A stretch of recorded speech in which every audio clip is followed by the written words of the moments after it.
हमसे जुड़ने के लिए फुरकानिया एजेंसी चैनल जरूर सब्सक्राइब करें, लाइक करके बेल आइकन जरूर दबाएं ताकि हमारी वीडियो सबसे पहले आप तक पहुंच।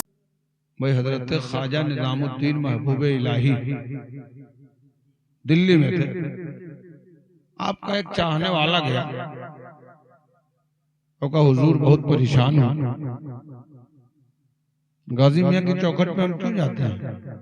मजहर ईसा है, कोढ़ी उनके दर से सेहतियाब होता है, अंधे को आंख मिल जाती है, बांझ को औलाद मिलती है।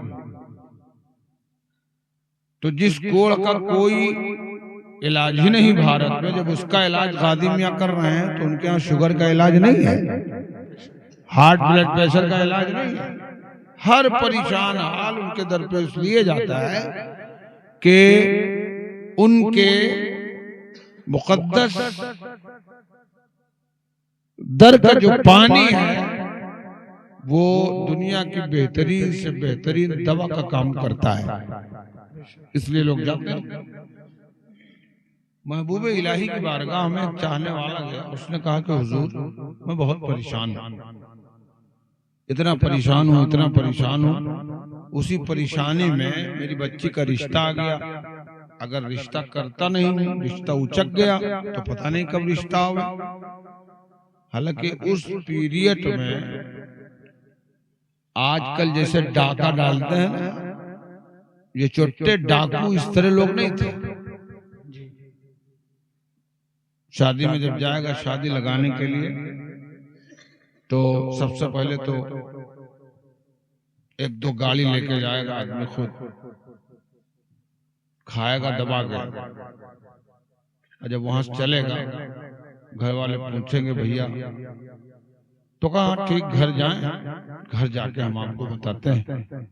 घर आएगा, अब जब 2-3 दिन के बाद बोलूंगा रिश्ता तो पसंद है लेकिन हमार बिटिया दामाद देखा चाहता, मतलब अभी तुम आप पिंड न छोड़ो। साल भर तो खाली देखेगा, बिटिया दामाद आई, नाना के फुफ्फू के, खाला के, बूबू के, दादा के, लौंडा के, चच्चा के भतीजा आए, तो फलाने तो ढकाने, इस तरह करेगा।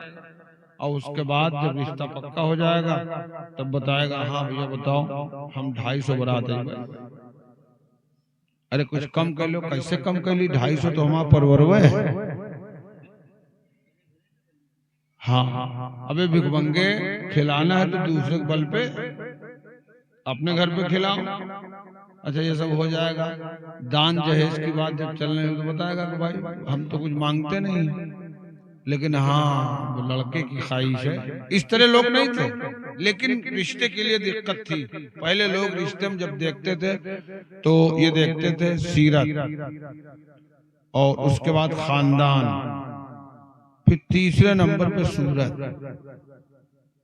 सूरत अगर कुछ गड़बड़ हो आदमी के अपने देखने के एतबार से, लेकिन अगर सीरत सही है तो लोग समझते थे कि हाँ ये रिश्ता अच्छा है।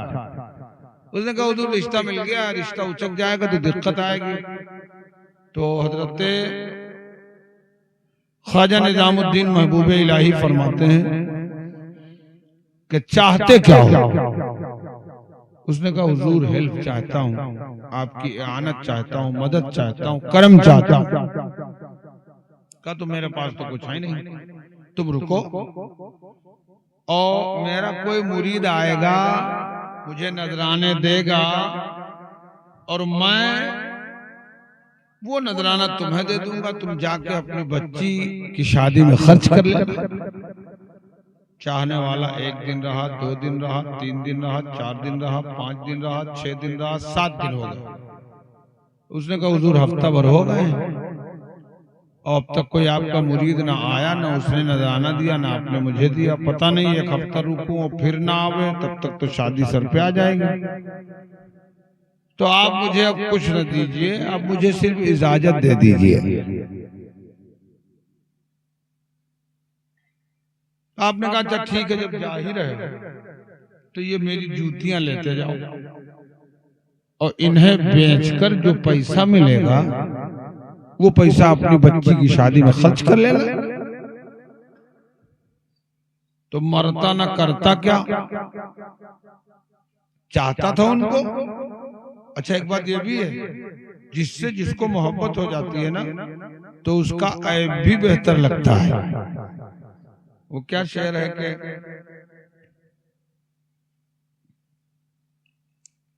बहरहाल जो महबूब होता है उसके ऐब भी बेहतर लगते हैं, हुनर लगते हैं, और जो मरदूद हो जाए, जो दुश्मन हो जाए, उसका अच्छा काम भी बुरा लगता है। उसने ले लिया जूती, लेकिन दिल में सोचने लगा कि यार कपड़ा लगता है, मरतबा कोई आदमी पहन ले, बाजार में लेके चले जाओ बेचे, तो आदमी कहते नीलामी आई, और जूती तो फटी पुरानी है, न जाने कई जगह इसमें टाके लगे हुए हैं, पेबंद लगे हुए हैं, इसको कौन लेगा। लेके चला, दिल्ली से निकला, दूर एक शहर के करीब बताया तो ये जाता है कि वो मुरादाबाद का शहर था, गाजियाबाद। गाजियाबाद पहुंचा तो रात हो गई, ठंडक का जमाना था। उसने सोचा कि चलो कहीं मुसाफिर खाने में काम कर लिया जाए, सुबह फिर सफर करूंगा। गया, मुसाफिर खाना ढूंढा, खाना पानी जो मिला मुसाफिर खाने में खाया पिया, और वो जो झोला था उसका, उसी झोले में वो जूतियां थी, उसी को सर के नीचे रख के लेट लिया। हजरत अमीर खुसरू,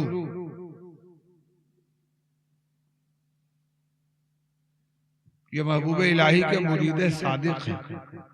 मुरीद बनो तो खुसरू जैसा, खुसरू जैसी तुम मोहब्बत पैदा कर लोगे, उनके जैसा इश्क पैदा कर लोगे, तो तेरा पीर भी महबूब इलाही जैसा नजर आएगा। अमीर खुसरू गए थे कहीं मुशायरे में, वापस हो रहे थे, तो उस आबादी से जब गुजरे तो अमीर खुसरू ने अपने गुलाम से कहा, अपने खादिम से, कि मुझे इस शहर से मेरे पीर की खुशबू आ रही है। हम सब कुछ करना जानते हैं, मतलब अगर आप तकरीर सुने तो तकरीर सुनाना भी जानते हैं, आप झगड़ा झंझट करना चाहो तो वो भी हम जानते हैं, क्योंकि 12 पहले तकरीर और ठंडी की रात में 11 पहले तकरीर और 11 के बाद तकरार। अगर आप सुनेंगे तो तकरीर करूंगा, तकरीर मैं कर रहा हूं, इस वक्त तकरीर ही हो रही है, मैंने फालतू आपको इधर उधर नहीं घुमाया। कहा कि मुझे इस शहर से मेरे पीर की बू आ रही है, खुशबू आ रही है। तो उसने कहा कि हो सकता है सरकार महबूब इलाही शहर में आए, ये वही खुसरू हैं। एक मरतबा महबूब इलाही नाराज हो गए थे और दरिया के पार, जमुना के पार दावत में कहीं जाना था, तो अमीर खुसरू को साथ में नहीं लिया, दूसरे खादिम को ले लिया। अमीर खुसरू छुप छुप के आ गए घाट तक, और जब हजरत महबूब इलाही कश्ती में बैठे और मल्लाह ने कश्ती चलाई, तो कश्ती सीधी नहीं चली, कश्ती वहीं घूम घूम के चल रही थी, वहीं घूम घूम के, वहीं घूम घूम के। तो मल्लाह से अमीर महबूब इलाही ने कहा कि क्यों इस तरह क्यों चला रहे हो, सीधी चलाओ, दरिया पार कराओ। उसने कहा हुजूर कोशिश तो मैं यही करता हूँ कि सीधी चले, लेकिन ये मुड़ जाती है, घूम घुमा के यहीं चलती है। ऐसा लग रहा है जैसे कोई मुहिब अपने महबूब के लिए तड़प रहा हो, सुभान अल्लाह, सुभान अल्लाह, कोई आशिक अपने माशूक के लिए बिलख रहा हो। हजरत महबूब इलाही मुस्कुराए, अपने खादिम से कहा कि जाओ देखो कहीं ऐसा तो नहीं कि इस नदी के बांध की आड़ वाड़ में मेरा खुसरू बिलख रहा हो। गए, देखा हजरत अमीर खुसरू मुंह के बल जमीन से अपना मुंह रगड़ रहे थे, कह रहे थे अल्लाह मेरा पीर नाराज है, अगर इसी हाल में मैं मर गया तो मुझे महशर में अंधा करके उठाना। हाथ पकड़ा, खादिम ने कहा चलो हजरत बुला रहे, आए। हजरत का हाथ पांव चूमा, कश्ती में बैठ गए। कश्ती में बैठे तो कश्ती चली तो, लेकिन हिचकोले खाते हुए, बहुत डर लग रहा था कश्ती में बैठे हुए लोगों को। हजरत महबूब इलाही ने कहा खुसरो जब तुम नहीं आए थे तो ये घूम घुमा के वहीं चल रही थी, अब तुम आ भी गए हो तो ये हिचकोले खा रही है, क्या मतलब? कहा हुजूर मतलब कुछ नहीं है, ये जमुना का पानी आपके तलवों को चूमने के लिए बेकरार है। सुभान अल्लाह, सुभान अल्लाह। आप कश्ती से बाहर अपने तलवों को निकालिए, पानी से मस कीजिए, पानी शांत हो जाएगा। महबूब इलाही ने कश्ती से बाहर अपने कदमों को निकाला, तलवे को पानी से मस किया, पानी से लगा, पानी शांत हुआ, कश्ती आराम से चलने लगी। सुभान अल्लाह। तब अमीर खुसरू ने उसी कश्ती में बैठे बैठे कहा था, खुसरू दरिया प्रेम की वाकी उल्टी धार, जो उभरा सो डूब गया और जो डूबा सो पार। सुभान अल्लाह, सुभान माशाअल्लाह। मजा नहीं आया असल में जहारे नहीं मकस का, इससे नहीं मजा पाया। अबे मां देख जहार दी मां की आदत समझो, आधा मूले ऊपर नहीं करी जाए, मजा नहीं आवा ना, मजा आई। अब हम लोगों की आदत हो गई है, और जो अहले ज़र्फ तबका है वो इसी तरह सुनता भी है।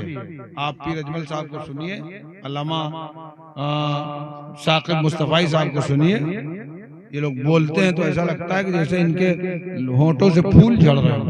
सुभान अल्लाह। तो ये वही खुसरू है, कहा कि मुझे मेरे पीर की खुशबू आ रही है इस शहर से। अच्छा, तो जब कई मर्तबा कहा तो खादिम ने कहा ठीक है हुजूर, फिर शहर की तरफ चला जाए। अब शहर की तरफ बढ़े, खुशबू सूंघते सूंघते उस मुसाफिर खाने में पहुंच गए, जिस मुसाफिर खाने में जो है उनका चाहने वाला उनकी जूतियां अपने सर के नीचे रख के सो रहा था। मुसाफिर खाने में पहुंच के देखा इधर उधर, पीर को तो नहीं पाया। तब आपने अपने खादिम से कहा कि इस मुसाफिर खाने में ऐलान करो कि कोई महबूबे इलाही के दरबार से आने वाला मुसाफिर तो इसमें नहीं है। जैसे ऐलान हुआ बहुत उठ के खड़ा हो गया, हाँ भैया हम हैं, आज ही आए। अच्छा, बाहर लेके आए, कहा तुम्हारे पास मेरे पीर के जिस्म से टच होने वाली कोई शय तो नहीं है? कपड़ा, टोपी, अमामा, जूता, जुब्बा। उसने कहा हाँ है। तो आप कैसे जान गए? अरे कहा बताओ। कहा वो जूती है। कहा जूती कैसे मिली, चुरा के लाए हो या मिली है? तो उसने कहा ना, मैं गया था, मैं उनका चाहने वाला हूँ, गया था, मैंने सुना था कि वो कर्म कर देते हैं तो मिट्टी सोना हो जाती है, तो मैं गया था कि कुछ दे देंगे तो मेरी बच्ची का रिश्ता हो जाएगा। लेकिन उन्होंने दिया तो कुछ नहीं, एक हफ्ते तक मुझे रोक के रखा, कहा कोई मुरीद आवे नजराना दे तब हम आपको दें। कोई मुरीद ना आया, ना नजराना दिया, ना उन्होंने हमको दिया। चलते वक्त उन्होंने ये कहा, जब मैं आजिज आ गया, 7 दिन हो गए, तो हमने कहा हुजूर अब कुछ नहीं चाहिए, अब आप इजाजत दे दीजिए। तो इजाजत दिया, इजाजत के साथ साथ ये जूतियां दे दी। कहा जाओ इसको ले जाओ और इसको बेचकर जो पैसा मिलेगा उस पैसे को अपनी बच्चियों के शादी में खर्च कर लेना। तो अमीर खुसरू ने फरमाया, ये वही खुसरू हैं जिन्होंने कभी अपने पीर के लिए कहा था, छाप तिलक सब छीनी रे मुँह से नहीं ना मिला के, बल बल जाऊं मैं तोरे रंग रे जवान, बल बल जाऊं मैं, बल बल जाऊं मैं तोरे रंग रे जवान, अपनी सी रंग दीनी रे मुँह से ना मिला के, अपनी सी रंग दीनी रे मुँह से नैना मिला के, खुसरू निजाम के बल बल जइए, खुसरू निजाम के बल बल जइए, अरे मोहे सुहागन की नीरे मुँह से नैना मिला के, मोहे सुहागन की नीरे मोसे। वाह वाह वही अमीर खुसरू हैं। कहा अच्छा ठीक है, वो जूती हमें दे दो। बेचोगे? कहाँ बेचूंगा, कौन लेगा? कहा नहीं मैं लूंगा, दे दो। कहा कितने में लोगे? कहा लाओ जूती दे दो। जूती लिया अमीर खुसरू ने, चूमा, सीने से लगाया, सर पर रखा और रखने के बाद कहा ये सामने जो घोड़ा खड़ा है, ये पूरे घोड़े पर सोने और चांदी के सिक्के लगे हुए हैं। मैं जहां मुशायरे में गया था, उस मुशायरे में मुझे ये नज़र दिया गया, तुम इसको लेके इस जूती के बदले में घर चले जाओ और ये जूती लेके मैं दिल्ली जा रहा हूं। लिया, लेके चले, रात गुजरी, दिन आया, जोहर के वक्त पहुंचे दिल्ली। अब पैदल हो गए, जोहर के वक्त दिल्ली पहुंचे और दिल्ली जब पहुंचे तो घर नहीं गए, पहले अपने पीर की खानकाह में गए। पीर साहब वजू करने जा रहे थे, देखा, देखने के बाद मुस्कुराए, खुसरू गए, हाथ चूमा, कहा खुसरू सफर कैसा रहा? कहा हुजूर बड़ा अच्छा रहा। कहा लेकिन खुसरू तुमने सौदा बड़ा सस्ता कर लिया। सुभान अल्लाह सुभान अल्लाह माशाअल्लाह। अब अगर नहीं बोलोगे तो शायद मुझे शक होगा तुम्हारी आशिकी में। कहा खुसरू सौदा बड़ा सस्ता कर लिया। अब अमीर खुसरू की जानिसारी देखो, मोहब्बत देखो। कहा हुजूर वो तो मैं सफर में था, इसलिए इसके बदले में मैंने सिर्फ एक घोड़ा सोना चांदी ही दिया। अगर मैं घर पे होता तो आपकी जूती के बदले में खुसरू अपनी पूरी जायदाद दे देता। नारे तकबीर, नारे रिसालत, मसलके आला हजरत, उलमाए अहले सुन्नत, उर्से मुकद्दस, नारे तकबीर, नारे रिसालत। वाह वाह वाह। इनको उसी तरह चाहो, तुम आज के खुसरू बनो, ये तुम्हारे लिए महबूब इलाही बन जाएंगे। मोहब्बत दो तरफा होती है। आज कुछ लोग कहते हैं इस्लाम तलवार की दौर पे फैला है। ये मेरी आखिरी बात है, गौर से सुन लीजिए, बस मैं अपनी बात खत्म कर दूं। अगर गौर से आप नहीं सुनेंगे तो तीसरी बात भी चालू हो जाएगी, और गौर से नहीं सुनेंगे चौथी चालू, पांचवी चालू, छठी चालू। हमने अल्हम्दुलिल्लाह तहदीस नेमत के तौर पे कह रहा हूँ, ये उलमा बैठे हैं और कारी नसीर साहब शाहिद हैं, हमने अपनी लाइफ में 3 दिन की तरावी भी सुनाई है। 3 दिन की तरावी। और अभी गालिबन पर साल के तीसरे साल मेरी तबीयत गड़बड़ थी, शुगर बहुत बेहतर नहीं, तबीयत गड़बड़ थी। मैं जाता हूँ, मैंने 22-25 साल बंदरिया बाग की मस्जिद में सुना है, अब भी मैं जाता हूँ। इमाम हाफिज कुरान है, लेकिन बाकायदा मुझे मदऊ किया जाता है, मैं जाता हूँ, सुनाता हूँ। एक दिन मिजाज बदल गया, मैं बैठा था वजू करने, वजू करके जब उठा तो मैंने जो है पानी टंकी का जो पाइप था उसको पकड़ के उसका सहारा लिया, उठा। एक हमारे दोस्त थे हमारी उम्र के, उन्होंने कहा कि हजरत आप लग रहा है बूढ़े हो गए। तो कहीं ना कहीं तो बिरादरी का कुछ असर आ ही जाता है। खसाई भी खोपड़ी घूम गई और गए खड़े हुए। गालिबन 8वां पारा था। हमने उन लोगों से कहा कि पहली रकात में सजदा, तो जो पढ़े रहे हो जान के का 2 पारा पढ़े हैं एक रकात में, 9वें पारे में पहला सजदा है। तो उस सब तो बेचारे इधर उधर खुसूर करे लगे, तब तक हमने अल्लाह अकबर से नियत बांध दी। और हम आधे घंटे में एक पारा पढ़ते हैं, हुफ़ाज़ किराम 20 मिनट में पढ़ते हैं, हम आधे घंटे में पढ़ते हैं। ये हमारी आदत में शामिल है। हम वो जो है खड़ंजा पर खाली टांगा नहीं दौड़ा पाए थे, खड़ा अल्हम्दुलिल्लाह। और मैं अपने हुफ़ाज़ को मशवरा भी देता हूँ कि आप लोग भी इसी तरह पढ़िए।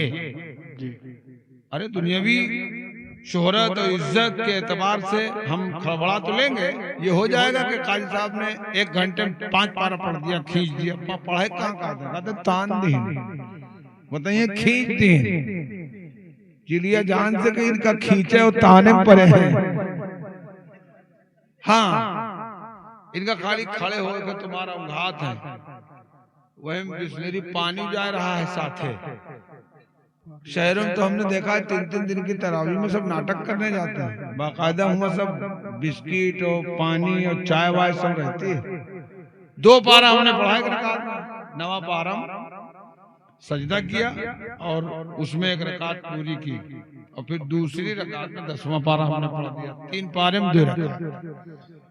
तो जौन आदमी कहीं से आए कि लगत है पढ़वाओगे तो उनका 2-3 आदमी सुने ना, उनका मारे डाले कि अबे जब तो जाना था कि कहूं ना कहूं बिरादरी का सर आ जाए, तब कहा अबे तो नहीं जाना था, फटारा और पठान एक होते हैं।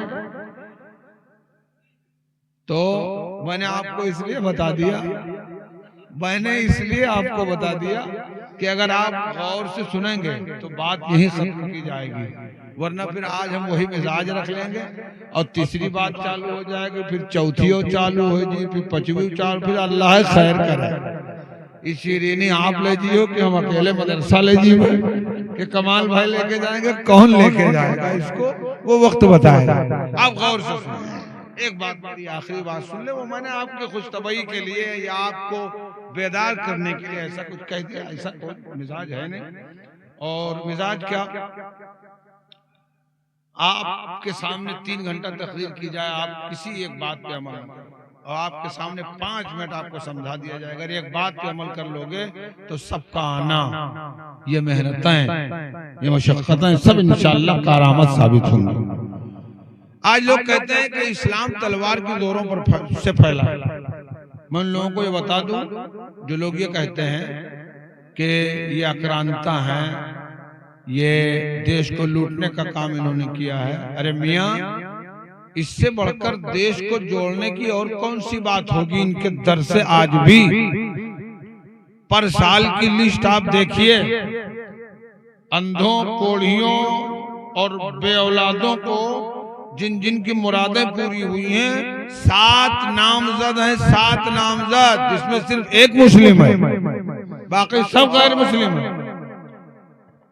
इन अक्ल के अंधों को ये बताओ कि गाजी मियां का आस्थाना, गरीब नवाज का आस्थाना, ये गाजी मियां गरीब नवाज भोले शहीद, ये आने वाले को ये नहीं देखते कि गैर मुस्लिम है, ये सिख है, ये ईसाई है, ये मुसलमान है। इन दरों पर ये नहीं देखा जाता, बल्कि इन दरों पर दिल देखा जाता है कि किसके दिल में कितनी मोहब्बत है। जो जिस एतबार से मोहब्बत भरा दिल लेके जाता है, अल्लाह इनकी बारगाहों से उसे इसी तरह नवाज दिया करता है। तो सरकार गरीब नवाज जब अजमेर शरीफ आए, कैसे आए ये आप जानते हैं, क्यों आए ये भी पता है आप। सरकार ने भेजा तब आए, इस्लाम फैलाना था इसलिए आए। आपने जहां अपनी कुटिया बनाई, आपने ये भी सुना होगा कई जगह से आपको उठाया भी गया, लेकिन उठाने वाले वो दुनिया से उठ गए। और मेरा गरीब नवाज आज भी हर हिंदुस्तानी के दिलों में जिंदा है। माशाअल्लाह, सुभान अल्लाह। कहते हैं ये भारत के सिसकते हुए मंजर ख्वाजा पिया के ख्वाबों की ताबीर नहीं है। मियां हर धर्म के लोगों का यहाँ हक है बराबर, भारत किसी के बाप की जागीर नहीं है। सुभान अल्लाह। सरकार गरीब नवाज के साथ 17 या 27 मुसलमान आए थे आपके रफ़क़ा में। बहरहाल सब लोग थे। एक नौजवान जिसका ताल्लुक ईसाई धर्म से था, अपनी माँ का इकलौता बेटा, रोजाना उसी रास्ते से निकलता, अपनी जॉब को जाता, शाम को उसी रास्ते से वापस आता। जब इधर से जाता तो देखता कि गरीब नवाज पढ़ा रहे हैं, और उधर से जब आता तो देखता कि वो अपनी कुटिया के दरवाजे पर बैठ के रो रहे हैं। एक दिन रुक गया, और रुक के फिर चल पड़ा। गया घर, अपनी माँ से कहा, माँ ये मुसलमानों का जो साधु बाबा है, जब मैं इधर से जाता हूं तो ये अपने मानने वालों को कुछ पढ़ाता है पाठ, और जब उधर से आता हूं तो ये अपनी कुटिया के दरवाजे पे बैठा रो रहा होता है। माँ अगर तू इजाजत दे तो मैं इससे पूछ लूं। तो बेटा इजाजत है, जाओ पूछो। दूसरे दिन जब गया तो इधर से चला गया, शाम को जब वापस हुआ रुका, और रुकने बाद कहा, बाबा ये बताओ तुम क्यों रोते हो? तो हजरत ने फरमाया कि तुमसे इसका क्या मतलब, कोई समाधान भी तुम्हारे पास नहीं? कब बताओ तो। कहा, हमें हमारे शेख की याद आती है तो मैं रोता हूं, उनकी याद में, उनकी मोहब्बत में। उसने कहा, बाबा क्या मोहब्बत में भी रोया जाता है? अब पढ़िए वो शेर, ऐ फना इश्क के दस्तूर तुझे क्या मालूम, ऐ फना इश्क का दस्तूर तुझे क्या मालूम, इश्क में दिल ही नहीं सर भी दिए जाते हैं, इश्क में दिल ही नहीं सर भी दिए जाते हैं। तब उसने जाना, उसने कहा, बाबा मैं तो ये समझता था कि आफत आने पर, मुसीबत आने पर, मुश्किल आने पर, गम आने पर, दुख आने पर रोया जाता है। आज आपको सुन के ये मालूम पड़ा कि मोहब्बत में भी रोया जाता है। कहा, मैं अपने शेख की मोहब्बत में रोता हूं। कहा, बाबा ये मोहब्बत में कैसे आंसू निकलते हैं? तो आपने फरमाया, देखो कैसे निकलते हैं, मेरी आंखों को देख लो, मेरी आंखों से आंसू निकल रहे, रो रहा हूं। कहा, बाबा मैं अपनी अम्मा से पूछाऊं तो आप मुझे भी जरा मोहब्बत में रोना बता दीजिए। कहा, जाओ पूछ के आओ। गया, माँ से कहा, माँ आज मैंने हिंदुओं मुसलमानों के बाबा से पूछा कि क्यों रोते हो? उन्होंने कहा, मैं अपने शेख की मोहब्बत में, मतलब अपने गुरु की मोहब्बत में रोता हूं। तो मैंने उनसे पूछा, क्या मोहब्बत में भी रोना आता है? तो कहा, हाँ। तो कहा कि मुझे भी रोना सिखा दीजिए। माँ क्या मैं उनसे सीख लूं मोहब्बत में कैसे रोया जाता है? कहा, बेटा देख, मैंने तेरी आज तक कोई ख्वाहिश टाली नहीं है, तू मेरा इकलौता बेटा है, तुझे जो अच्छा लगे कर ले। गया, कहा, हाँ हमें मोहब्बत में रोना बताइए। तो आपने फरमाया, अगर मोहब्बत में रोना है तो मेरी तरह बन जा। अगर मोहब्बत में रोना है तो मेरी तरह बन जा। मेरी तरह बनने से मतलब ये नहीं था कि पगड़ी बांध ले, कुर्ता पहन ले, पाजामा पहन ले। मेरी तरह बनने से मतलब ये था कि मैं जिस रसूल का कलमा पढ़ता हूँ तू भी उसका कलमा पढ़ ले और उन्हीं के दामने करम में आ जा, तुझे मोहब्बत में रोना मालूम पड़ जाएगा। गया, अपनी माँ से पूछा तो माँ ने वही जवाब दिया कि बेटा मैं हर हाल में तेरे साथ हूँ, जो तुझे बेहतर लगे कर ले। आगे हजरत ने कलमा पढ़ाया, मुसलमान कर लिया। अब पूछा क्या इरादा है? कहा, हुजूर अब तो इरादा यही है कि मैं आपकी खिदमत में रह के और आपसे आपके दीन का इल्म सीखूंगा। ठीक है, रहने लगा। 1 महीना सिर्फ रहा। कितने दिन? 1 महीना। 1 महीने के बाद सरकार गरीब नवाज ने एक दिन फरमाया कि अब तुम 3 दिन के लिए अपने घर चले जाओ और 3 दिन तक तुम मुझसे मिल नहीं सकते हो, ये वादा करो। वादा कर घर चला गया। घर गया, जो फजर पढ़ के गया था, जोहर आते आते उसकी हालत बदलने लगी। माँ ने जोहर के बाद कहा, बेटा चल खाना खा। कहे, माँ कुछ अच्छा नहीं लग रहा है। असर पढ़ ली, असर के बाद माँ आई, इसकी हालत और ज्यादा बिगड़ी हुई देखा। कहा बेटा चल चाय ही पी ले। कहा माँ मुझे कुछ अच्छा नहीं लग रहा है। कहा बेटा हो क्या गया? कहा माँ ऐसा लग रहा है जैसे मेरी दुनिया उजड़ गई हो, ऐसा लग रहा है जैसे मेरा कुछ गायब हो गया हो। मगरिब के बाद माँ आई तो माँ ने देखा कि आंखों से आंसू जारी।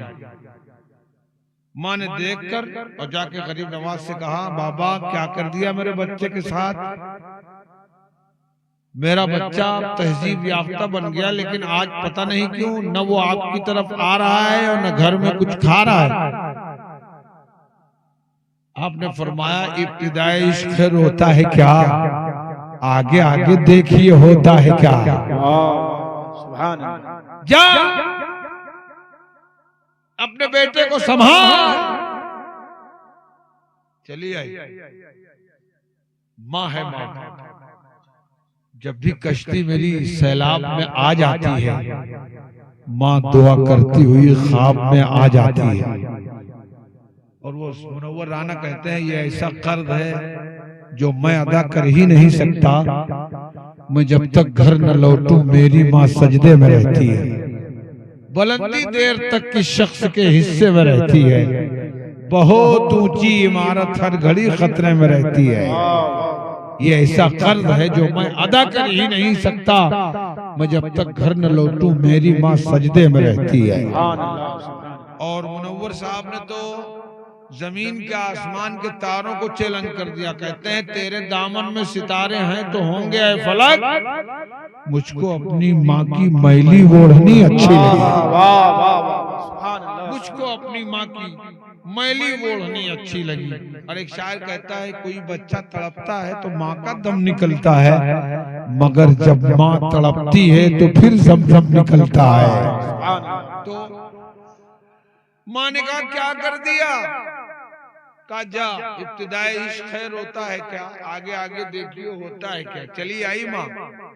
रात में ईशा के बाद 9 बजे जाके देखती है कि मेरा बच्चा बैठा है और बिलक बिलक के आहें भर रहा है। 10 बजे देखा इसी हाल में, 11, 12, 1, 2, 3, 4 बज गए। देखती रही। जैसे सुबह की सफेदी नमूदार हुई निकल के गई, देखा हुजूर गरीब नवाज नमाज फजर के बाद कुरान की तालीम दे रहे लोगों को। कहा हुजूर अब तो करम कर दीजिए, एक माँ से देखा नहीं जा रहा है। कहा क्या हुआ? कहा हुजूर हुआ ये कि शाम से मेरा बेटा अब तक आप ही की तरफ मुंह करके और बिलक बिलक के रो रहा है। गोया मेरा बेटा कह रहा है कि सेहरा में जंगलों में पुकारा करेंगे हम और हरदम तुम्हारी याद में रोया करेंगे। मेरा बेटा बिलक रहा है। अच्छा जा अब अपने बेटे को लेके आ जा। गई। कहा बेटा चल तुझे मुसलमानों के बाबा बुला रहे हैं। बेटा उठा उसी अंदाज में। 24 घंटे हो गए कुछ खाया नहीं है, पानी भी नहीं पिया है। अब बहकते हुए पांव लड़खड़ाते हुए आया। सरकार गरीब नवाज दर्श दे रहे थे, सामने दरवाजे पर खड़ा हो गया और गरीब नवाज को टकटकी बांध के देखने लगा। माँ देख रही है कि मेरा बच्चा घर से चला था तो लुढ़कता हुआ, अटकता हुआ, इधर उधर बहकता हुआ आया है। तो इसका चेहरा बिल्कुल एकदम फीका था, लेकिन गरीब नवाज को देखने के बाद इसे इतनी एनर्जी मिल गई है कि इसका चेहरा गुलाब की तरह खिल उठा है। सरकार गरीब नवाज ने एक मर्तबा अपनी नजर उठाई, देखा और देखने के बाद नीचे सर कर लिया। कहा बेटा अंदर आ जाओ। आया, करीब बिठाया बगल में और कहा ए मेरे लाल ये बता कल यहाँ से जाने के बाद तूने कुछ खाया? कहा हुजूर कुछ नहीं खाया। कहा क्यों नहीं खाया? का हुजूर कुछ अच्छा नहीं लग रहा था। अब तक तो मैं ये जानता था कि मुसीबत में रोया जाता है, दिक्कत में रोया जाता है, दुश्वारी में रोया जाता है, लेकिन एक गरीब नवाज अब मैं समझ गया कि मोहब्बत में भी रोया जाता है। और मोहब्बत का रोना ये गम के रोने से बढ़कर है, मुसीबत के रोने से बढ़कर है, मुश्किल के रोने से बढ़कर है। सरकार अब मैं समझ गया। गरीब नवाज ने फरमाया, बेटा ये इस्लाम की मोहब्बत है, ये एक तरफा नहीं। कल से अगर अब तक तूने कुछ नहीं खाया है तो इनसे पूछ ले, कल से अब तक तेरे पीर ने भी कुछ नहीं खाया। सुभान अल्लाह, सुभान अल्लाह। तो एक बात ये यहाँ से उठो, जहन नशी करके जाओ कि हमसे मोहब्बत करोगे, मियाँ एक तरफा होगी। कोई जरूरी नहीं कि नायब अली भैया हमसे मोहब्बत करते हैं तो मैं भी इनसे उतनी ही मोहब्बत करूं। दुनियादार से मोहब्बत करोगे तो एक तरफा, और अगर महबूब सल्लल्लाहु अलैहि वसल्लम के आशिकों से मोहब्बत करोगे तो ये मोहब्बत एक तरफा नहीं, ये मोहब्बत दो तरफा होगी। सुभान अल्लाह, सुभान। मेरी मोहब्बत का सिला तुम्हें कुछ नहीं मिलने वाला है। अगर सिला तुम्हें मिलने वाला है तो इन अल्लाह वालों से मोहब्बत कर लो, इनकी मोहब्बत का सिला तुम्हें इससे बेहतर मिलेगा। सरकार गरीब नवाज रजी अल्लाह ताला अन्हु ने इस्लाम ऐसे फैलाया है। जो लोग ये कहते हैं तलवार चला, साहब तलवार अलवार ये लोग चलाने के मूड में है। तलवार अलवार कुछ नहीं चला है। अगर तलवार चली होती तो मेरे आका पेट पे पत्थर न बांधते, मेरे मुस्तफा के जिस्म को ताइफ में लहू लहान न किया जाता, मेरे नबी के सरे अनवर पर वो बुढ़िया कूड़ा न डालती। मेरे मुस्तफा ने तलवार चलाई है, उसका भी अपना एक वक्त रहा, लेकिन इस्लाम नहीं फैला तलवार के साये में, इस्लाम तो फैला है इखलाक के साये में। सुभान अल्लाह। आप खुसरू बनो, दो सबक याद रखो। आप खुसरू बनो, आपके बुजुर्गान दीन महबूब इलाही बन जाएंगे। दूसरे नंबर पे आप इनसे मोहब्बत करो।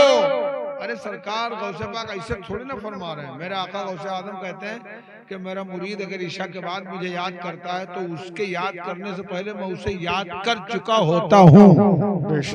मतलब अगर ईशा के बाद हमने या गौस कहा है तो इसका मतलब मेरे गौस की जबान पे मगरिब के बाद ही हम आ गए। नंबर एक पे तुम खुसरू बनो, खुसरू जैसा दिल लेके इनकी बारगाह में जाओ, ये महबूब इलाही बनेंगे, नजर आएंगे। और दूसरे नंबर पे इनसे मोहब्बत करो, इनकी मोहब्बत एक तरफा नहीं दो तरफा होती है। आप बताओ, जब अल्लाह का बंदा अल्लाह को एक बार पुकारता है तो अल्लाह 3 बार कहता है लब्बैक या अब्दी। यहाँ लब्बैक से मुराद हाजिर नहीं, यहाँ लब्बैक से मुराद दिया जाएगा मैं मौजूद हूँ। अल्लाह का बंदा जब कहता है या अल्लाह तो परवरदिगार निदा देता है लब्बैक या अब्दी, ए मेरे बंदे मैं मौजूद हूँ बोल। 3 मर्तबा अल्लाह कहता है। अरे यार जब अल्लाह 3 मर्तबा कहता है तो ये अल्लाह वाले कैसे तुम्हारी फरियाद नहीं सुनेंगे। आप इनसे मोहब्बत करो और इनसे मोहब्बत का सिला ये मिलेगा साहब कि तुम दुनिया में भी कामयाब रहोगे और बरोज़े महशर भी कामयाब रहोगे। यही मेरी गुफ्तगू थी, इसी को मेरी तकरीर समझिए और इसी पर अमल कीजिए। देखो मेरे भाई, अब सुनो कम, अमल ज्यादा। अब तक तो तुम बहुत सुन डालो, अमल कुछ नहीं, पूरी रात के जलसे। और अब सुनना आपको कम है। हम तो चाहते रहे कि सभे चले गए होते, एक तकरीर हो ही गई। सुनना कम का मतलब यह है 1.5 घंटा 2 घंटा नहीं, एक बात अपने आलिम से, अपने इमाम से, अपने मदरसे के उस्ताद से एक बात रोजाना सीखो और उस पर अमल करो। 4, 5, 10, 20 बातें नहीं, एक बात सीखो और उस पर अमल करो। अल्लाह ताला उर्स पाक की तकरीब को अपनी बारगाह में कबूल फरमाए। हमारे कमाल भाई और इस आबादी के जिन जिन हजरात ने जिस कदर भी इसमें शिरकत की है, अल्लाह सबका देना कबूल फरमा ले। हम सबको बीमारियों से सेहत अता फरमाए। खुसूसन बड़े भाई मोहतरम नायब अली साहब, अल्लाह ताला इन्हें सेहतमंद जिंदगी के साथ इनकी उम्र में बेपनाह बरकतें अता फरमाए।